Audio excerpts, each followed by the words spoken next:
children, welcome back to today's music class. I am Bhagyashri Chavan, your music teacher. Let's start today's music class. As usual, with prayer.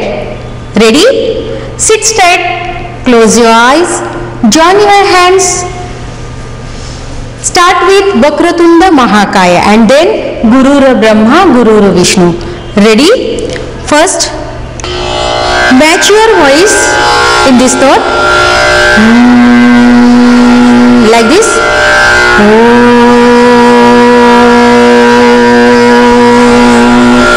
Ready? Get ready for prayer. Vakratunda Mahakaya.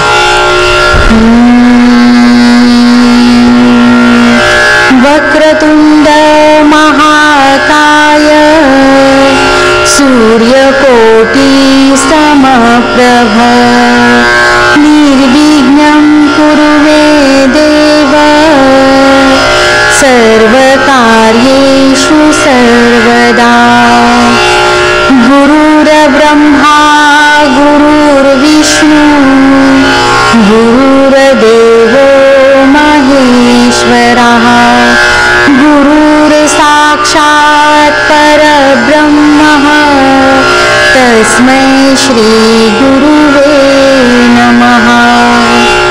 Om Shanti Shanti Shanti. Slowly open your eyes. Do palming. Very good. तो children last period में हमने राग भूप complete किया था, तो इस period में राग भूप ही हम सीखने वाले हैं और गाने वाले हैं, राग भूप ही कंप्लीट करने वाले हैं, क्योंकि अभी जस्ट हमने राग भूप सीखा है। अब हमें उसके आगे राग भूप को समझना है। राग भूप के जो मैंने आपको सरगम गीत सिखाए हैं या चीज बंदिश सिखाई है, उसको फिर से प्रैक्टिस करनी है। जितना ज्यादा हम प्रैक्टिस करेंगे उतना ही वो राग जो है और उसके जो सुर है, नोट्स है, वो हमें अच्छे से समझ में आएंगे। इसलिए आज भी हम राग भूप ही लेने वाले हैं, राग भूप की प्रैक्टिस करने वाले हैं। क्लासिकल म्यूजिक में रियाज एक प्रकार आपने सुना होगा, रियाज करना चाहिए। रियाज करना चाहिए मतलब क्या करना चाहिए? जो भी राग या जो भी आपको अलंकार या पलटा वगैरह सिखाया है, उसको वापस बार बार उसको प्रैक्टिस करनी होती है। उसी प्रैक्टिस को, उसी अभ्यास को रियाज कहते हैं। बार बार उसी स्वरों को दोहरना चाहिए, गाना चाहिए, तभी वो सुर आपको प्रॉपरली आपके गले से निकल सकते हैं। और इस वजह से आपका जो गला तैयार होना चाहिए, ये जो कंसेप्ट है, ये आपको प्रॉपरली समझ में आएगा और आप अच्छे से और ज्यादा अच्छे से वो नोट्स को, उस नोट्स को या उस राग को या उस बंदिश को अच्छे से गा सकते हो। इसलिए आज हम फिर से राग भूप, पूरा राग भूप का रिवीजन देने वाले हैं। देखो, इंडियन क्लासिकल म्यूजिक, आज हम राग भूप का रिवीजन लेने वाले हैं। राग भूप फिर से एक बार उसकी information. Raag Bhoop, Bhupali also known as a Bhoop, Bhoop को भूपाली भी कहते हैं, इज ए हिंदुस्तानी क्लासिकल राग। ये क्या है? हिंदुस्तानी क्लासिकल राग है। It is a pentatonic scale, use 5 notes in ascending and descending scale. मतलब आरोह में कितने सुर आते हैं? 5, और अवरोह में 5। ऐसे कितने सुर आते हैं? राग भूप में 5 सुर आते हैं। Most of the songs in this raga are based on भक्ति रस। इस राग में, ये जो राग है, इसकी प्रकृति एक है। जो भी हम राग गाते हैं, कभी आपने सुना है कि जो भी इतना बड़ा म्यूजिक या संगीत विश्व क्रिएट हुआ है, ये सिर्फ 7 सुरों से ही क्रिएट हुआ है। तो कभी आपने सोचा है कि 7 सुर में से इतना संगीत का विश्व कैसे क्रिएट हुआ होगा? तो यही जो राग है, यही जो सुर है, इन्हीं से ही संगीत क्रिएट होता है। लेकिन इनका हर एक राग का एक प्रकृति होती है, एक स्वभाव होता है। जैसा हर एक इंसान का नेचर होता है, वैसे ही हर एक राग का नेचर होता है। सेम ये जो राग हमने सीखा है, ये राग फर्स्ट इंडियन क्लासिकल म्यूजिक में, ये उत्तर हिंदुस्तानी क्लासिकल म्यूजिक में ये फर्स्ट राग है। पहले बार ये राग सिखाया था। जब भी कोई स्टूडेंट क्लासिकल म्यूजिक सीखता है तो उसको फर्स्ट जो राग सिखाया जाता है वो भूप या भूपाली होता है। ये जो राग होता है ये सुबह में गाया जाता है मोस्टली, और इसमें जो गीत बनते हैं वो भक्ति रस, जो भगवान पर रचनाएं होती है उन पर ये गीत बनते हैं, भगवान के लिए होता है इसमें ज्यादा। तो मराठी में एक है भूपाली, घन श्याम सुंदरा अरुणोदय झाला, कभी आपने सुना होगा या पहले गाते थे ये गीत, या सुबह के जात्यावरच्या ओव्या, ऐसे मराठी में भी सुबह में औरतें उठकर ये गीत गाते थे। ये सभी राग भूप में ही बंधे होते थे। तो देखो सिंस, स्क्रीन पर देखो, सिंस इट यूज 5 नोट्स, इस राग में कितने नोट्स होते हैं? 5 नोट्स होते हैं। लास्ट पीरियड में इसके पहले हमने सीखा था, देखो इसके इंफॉर्मेशन। राग भूप का एक थाट होता है। हिंदुस्तानी क्लासिकल म्यूजिक में 10 थाटों की निर्मित हुई। भातखंडे जी ने 10 थाटों की निर्मित की है। उन 10 थाट में कल्याण थाट एक थाट है, इसका आपको आगे अभ्यास आने वाला है। तो इस थाट में ये राग इस थाट से आया है। इसमें वर्जित स्वर है। वर्जित स्वर मतलब जो स्वरों को अवॉइड किया है, इसमें से निकाल दिया है, वो है म मतलब मध्यम एंड निषाद।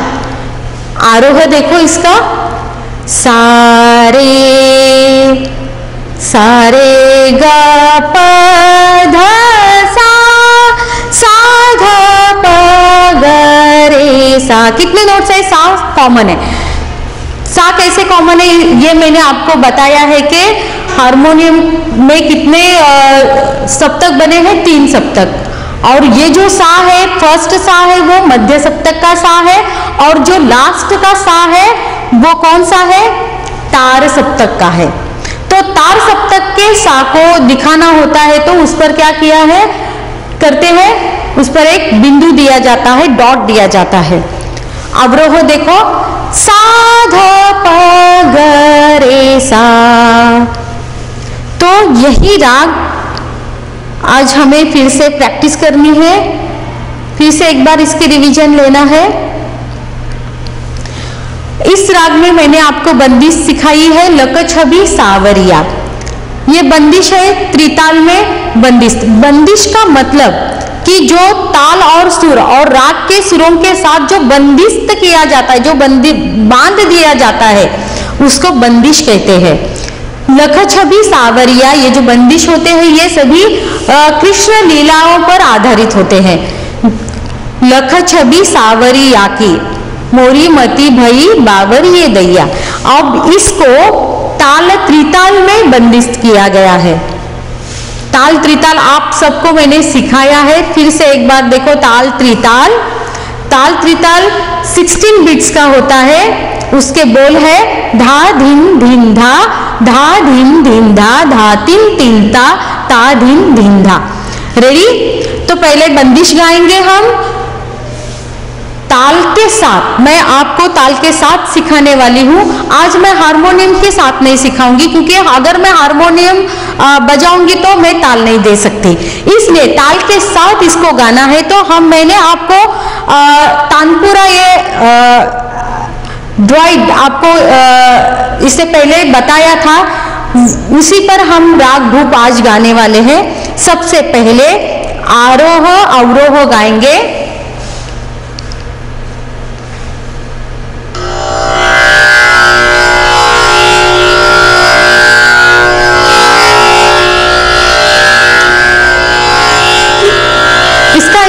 मैंने इससे पहले आपको किया था। अगर किसी के पास हारमोनियम नहीं है तो वो इस ऐप का यूज कर सकते हैं और इसमें आप जो भी म्यूजिक है वो सीख सकते हैं। आज मैं आपको इसी पर सिखाऊंगी, क्योंकि आज मैं आपके साथ ताल देकर इस बंदिश को गाने वाली हूँ। तो इसी में आपको कैसे गाना है ये भी मैंने आपको सिखाया है, लेकिन फिर से एक बार ये जो सुर लग रहा है सा, इसमें आपकी आवाज मैच करनी है। ओ, इस तरह से मैंने सिखाया था। सा, पहले इसको ध्यान से सुनना है। सा, अगर इस तरह से भी नहीं लग रहा है तो सबसे पहले क्या करना है, मैच करने की कोशिश कर रही है हमिंग के साथ।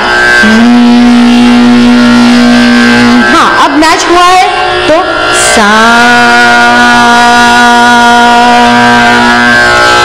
ट्राई करो। सा,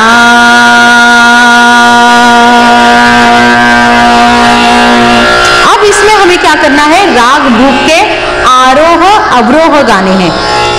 आरोह अवरोह सबको पता है, सारे ग प ध सा, सा ध प ग रे सा, म और नी इसमें बिल्कुल नहीं लेना है। रेडी? सा, 1 2 3 स्टार्ट। सा रे ग प ध सा, सा ध प ग रे सा। फिर से एक बार। सा रे ग प ध सा, सा ध प ग रे सा। अभी इसको हम क्या करने वाले, आकार में भी गाने की कोशिश करने वाले। इसी नोट्स को आकार में गाना है।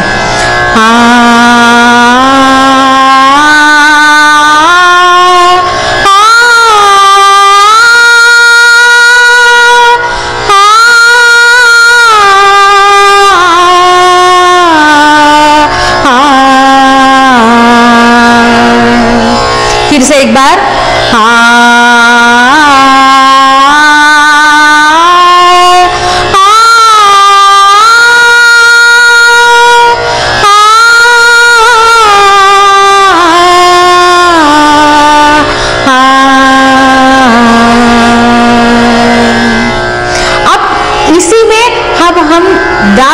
भूप का बंदिश गाने वाले हैं, लखा छवि सावरिया की। स्क्रीन पर देखो, इसके लिरिक्स दिए हैं। रेडी? ताल त्रिताल। फर्स्ट ताल त्रिताल की प्रैक्टिस करो। धा धिन धिन धा, धा धिन धिन धा, ता तिन तिन ता, ता धिन धिन धा। रेडी? अब ये जो लख छवि है कहां से स्टार्ट होता है, काल से। काल मतलब 9 बीट पे जो आता है, धा धिन धिन धा, धा धिन धिन धा। जो धातिन आता है, धातिन, यहां से ये गीत स्टार्ट होता है। तो कहां से? खाली से। खाली मतलब जो हाथ बाहर हम दिखाते हैं वहां से स्टार्ट होता है। रेडी? 1 2 3 स्टार्ट। लख छवि सावरी की, लख छवि सावरी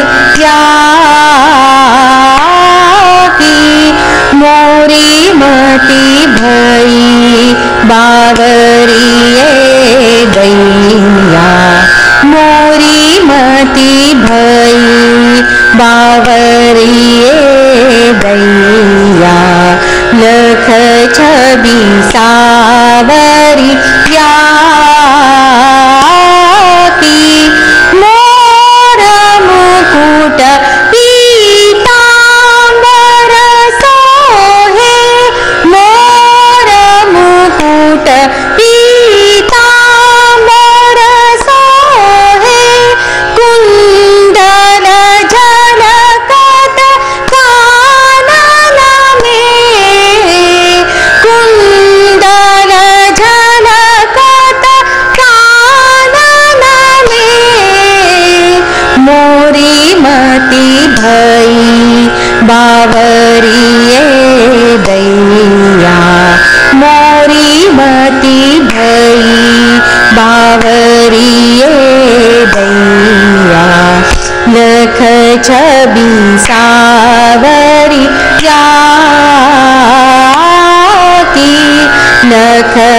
छवि सावरी, लख छवि सावरी, लख छवि सावरी की। इस तरह से ये जो बंदिश है ये कंप्लीट होती है। ऐसे ही लास्ट टाइम मैंने आपको सिखाया था, उसकी प्रैक्टिस होनी बहुत जरूरी है। इंडियन क्लासिकल म्यूजिक में ये जो राग या बंदिश सिखाए जाते हैं, इनको बार बार गाना होता है, तभी जाके ये आपको प्रॉपरली आ सकता है। इसके लिए इसकी 2-3 बार हम आज प्रैक्टिस करने वाले यही बंदिश लख छवि सावरिया। फिर से एक बार मेरे साथ आपको ताल के साथ इसकी प्रैक्टिस करनी है, जब तक आपको प्रॉपरली ये गीत नहीं आता। रेडी? मेरे साथ ताल के साथ। आई होप कि ये जो बंदिश है आपको प्रॉपरली लर्न हुआ होगा। फिर से एक बार देखो, लख छवि सावरिया, बहुत कम इसमें लाइंस है, इजीली आपको वो लर्न हो सकता है। और एक बार प्रैक्टिस करेंगे, फिर इसको बिना देखे आप और एक बार गा के प्रैक्टिस करनी है। रेडी? फिर से एक बार लख छवि सावरिया। 1 2 3 स्टार्ट। लख छवि सावरिया की, लख छवि सावरिया की, मोरी मति भई बावरिए दैया, मोरी मति भई बावरिए दैया, लख छवि सावरिया की। मोर मुकुट पीतांबर सोहे, मोर मुकुट पीतांबर सोहे, कुंडल झलकत कानन में, कुंडल झलकत कानन में, मोरी मति भई बावरिए दैया, मोरी मति भई बावरिए दैया, लख छवि सावरिया की, लख छवि सावरी, लख छवि सावरी, लख छवि सावरिया की। अब हम क्या करने वाले हैं कि अब ये मुझे लगता है आपको लर्न हुआ होगा, तो अब मेरे साथ इसको गाना है, बिना देखे इसको मेरे साथ गाना है। जैसे मैं ताल देती हूँ वैसे ही ताल देकर आपको फिर से एक बार इसकी 2 बार, मैं तो कहूँगी 2-3 बार इसकी हम प्रैक्टिस करेंगे। जब तक ये प्रॉपरली बाय हार्ट लर्न नहीं हो जाता तब तक इसकी हम प्रैक्टिस करने वाले हैं, क्योंकि जो बड़े संगीतकार या बड़े गायक लोग हैं, इनका कहना है कि जितना हम फर्स्ट जो राग है उसकी जितनी हम प्रैक्टिस करेंगे तो उतना आगे जाके जो बाकी के राग हम सीखने वाले हो वो सीखना इजी हो जाता है। कहते हैं कि एक साधे तो अनेक सज जाता है, मतलब एक में अगर आप परफेक्ट हो जाते हो तो बाकी का जो है वो ऑटोमेटिकली या इजीली आपको आ सकता है। इसलिए जो भी फाउंडेशन है, क्यों फाउंडेशन को इतना इम्पोर्टेंस दिया जाता है, क्योंकि फाउंडेशन अगर मजबूत होता है तो ही इमारत, उसकी जो बिल्डिंग है वो जो बिल्डिंग मजबूत बन जाती है। यही कंसेप्ट इसमें भी है कि अगर ये जो राग है, ये राग आप प्रॉपरली करते हो या प्रॉपरली इसकी प्रैक्टिस करते हो या इसको समझते हो तो ही आगे जो राग आपको सीखने के लिए आने वाले हैं वो आपको इजीली आ सकता है। इसलिए ये जो फाउंडेशन है, ये फाउंडेशन प्रॉपरली मजबूत करना जरूरी है और इसी के लिए इसकी प्रैक्टिस होनी बहुत जरूरी है। जब तक आप इसको बार बार नहीं गाते तब तक ये जो राग है ये आपको प्रॉपरली समझ में नहीं आएगा, इसके जो नोट्स है, स्वर है, वो प्रॉपरली आपके गले से नहीं निकल सकते। जितना आप प्रैक्टिस करोगे उतना उसमें सॉफ्टनेस आएगा। और जो मैंने इसका नेचर बताया है, स्वभाव, इस राग का जो नेचर है वो गंभीर और भक्ति रसपूर्ण है, भक्ति है इसमें, तो वो समझ में नहीं आएगा। जितनी बार हम उसको गाएंगे उतनी बार वो हमें धीरे धीरे पता चलता है। इसलिए अब हम 2-3 बार इसके फिर से एक बार प्रैक्टिस करेंगे। थोड़ा सा आपको बोर लगेगा, लेकिन अगर आपको प्रॉपरली म्यूजिक सीखना है तो ये आपको करना जरूरी है। इसलिए अब मेरे साथ, जैसा मैं आपको ताल दे के गाती हूँ वैसे ही मेरे साथ गाना है। रेडी? 1 2 3 स्टार्ट। लख छबि सावरिया की, लख छबि सावरिया की, मोरी मति भई बावरिए दैया, मोरी मति भई बावरिए दैया, लख छबि सावरिया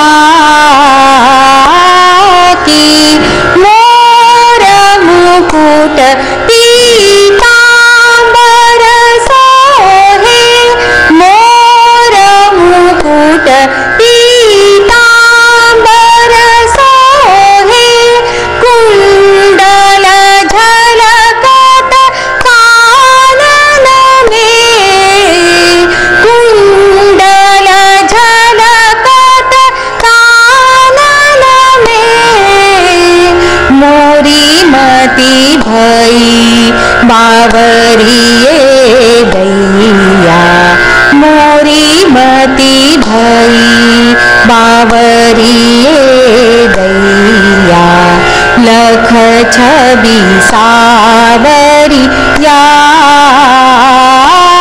की, लख छबि सावरी, लख छबि सावरी, लख छबि सावरिया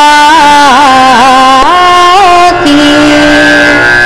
इस तरह से ये पूरा बंदिश हमने प्रेजेंट किया है। ऐसे ही जब आप कहीं पे अगर कोई आपको कहता है कि क्या सीखा है, राग भूप सीखा है, तो उसकी बंदिश आपको गा के दिखाता है। इस तरह से आपको इसको प्रेजेंट करना होता है। जो लास्ट का है उसको तिहाई, ये मैंने सिखाया है, तिहाई कैसे गाना है ये भी मैंने आपको सिखाया है। तो इस तरह से आपको प्रैक्टिस करनी है। फिर से एक बार और एक बार प्रैक्टिस करेंगे और फिर उसके बाद आगे जाएंगे। फिर से एक बार एक स्मॉल रेस्ट, फिर उसके बाद हम गाएंगे।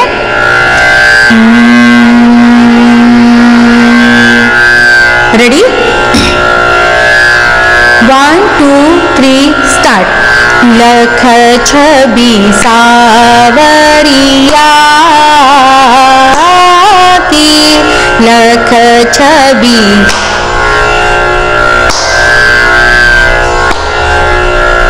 मोरी मति भई बावरिए दैया, मोरी मति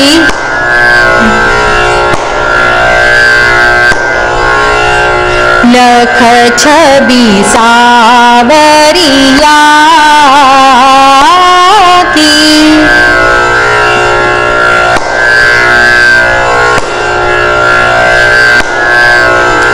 मोर मुकुट पीतांबर सोहे, मोर मुकुट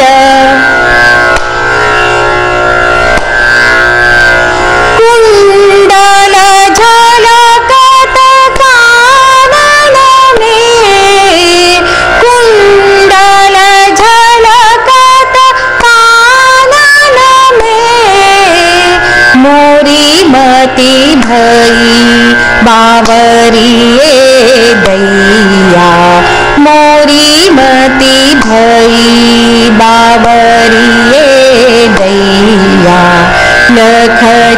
छवि सावरिया की, लख छवि सावरी, लख छवि सावरी, लख छवि सावरी या की।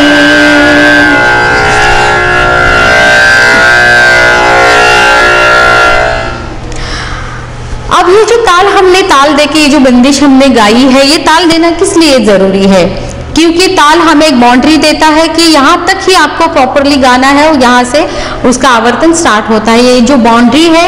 लेकिन जब हम ये जो ताल बजता है वो तबले के साथ बजता है, तबला बजता है उसके साथ हमें गाना होता है, लेकिन यहाँ पे अभी तबला नहीं है, इसलिए हमें उस टाइमिंग में ही कंप्लीट करना है जो भी गीत है। तो इसके लिए ये जो ताल हम हाथ पे देते हैं इसकी प्रैक्टिस करनी होती है। इसलिए इसके नियोजन या उसको रूल्स बनाए गए कि इस तरह से ताल देकर आपको जो भी बंदिश या चीज होती है वो आपको गानी होती है। अगर हम इस तरह से ताल हाथ पर दे के गाएंगे तो जो भी तबले पे बज रहा है वो तो करेक्ट बजता है, लेकिन अगर हमारा ध्यान भी नहीं होगा तो भी हमारा जो ताल है वो बिगड़ नहीं सकता, क्योंकि हमने हाथ पर ताल दे रहे हैं, इसलिए हमारा जो गीत है वो ताल को छोड़ के नहीं हो सकता।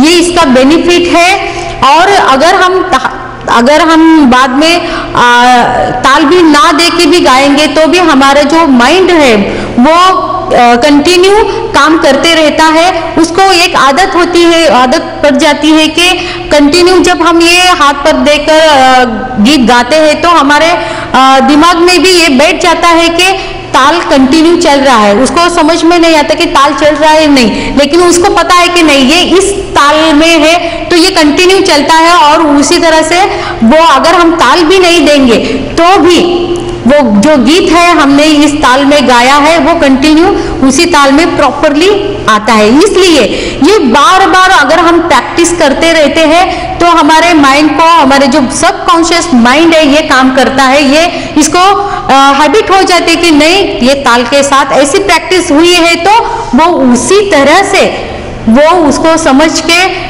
बिना गलती किए वो प्रॉपरली जो भी बंदिश है, जो भी राग है या जो भी गीत है वो हो जाता है, कंप्लीट हो जाता है। इस तरह से ये जो चीज है इसको बार बार, ये जो बंदिश है मैं क्यों कहती हूँ बार बार इसको दोहराना जरूरी है, क्योंकि कंटिन्यू अगर आप इसकी प्रैक्टिस करेंगे तो ही आप इसमें परफेक्ट, इसमें फिनिशिंग के साथ ये जो बंदिश है ये आप गा सकते हो। अगर और ये कभी भी जब भी आप अगर आप कंटिन्यू प्रैक्टिस करते हो या सीखते हो, जब आप बाद में कभी भी कहीं आपके जो बड़े हो जाओगे और बहुत दिन के बाद भी अगर ये आपने ये चीज भूल गए हो तो भी एक लाइन के बाद ये चीज पूरी आपको याद आएगी, इसलिए क्योंकि आपने अभी बहुत प्रैक्टिस की है इसकी। इसलिए म्यूजिक में या कोई भी ललित कला, फिर वो ड्राइंग हो, डांस हो या म्यूजिक हो, इसमें प्रैक्टिस की बहुत जरूरत होती है। जितना आप ज्यादा प्रैक्टिस करोगे उतना ही उसमें आप परफेक्ट हो जाओगे। Perfect practice makes man perfect, ये आपने सुना ही होगा। इस तरह से इसकी आपको डेली प्रैक्टिस करनी है। अगर आप भूल भी जाओगे तो भी ये YouTube पे ये जो लेसन है ये आपको अवेलेबल किया गया है, तो बाद में आप उसको देख सकते हो, फिर से ये आप इस पर प्रैक्टिस कर सकते हो। तो आज हम यहीं पे रुकते हैं। आई होप कि आप इसकी प्रैक्टिस डेली करोगे। तो नेक्स्ट पीरियड में मैं आपको एक बॉलीवुड सॉन्ग सिखाने वाली हूँ, लेकिन पेट्रियोटिक सॉन्ग है वो। तो मिलते हैं नेक्स्ट पीरियड में।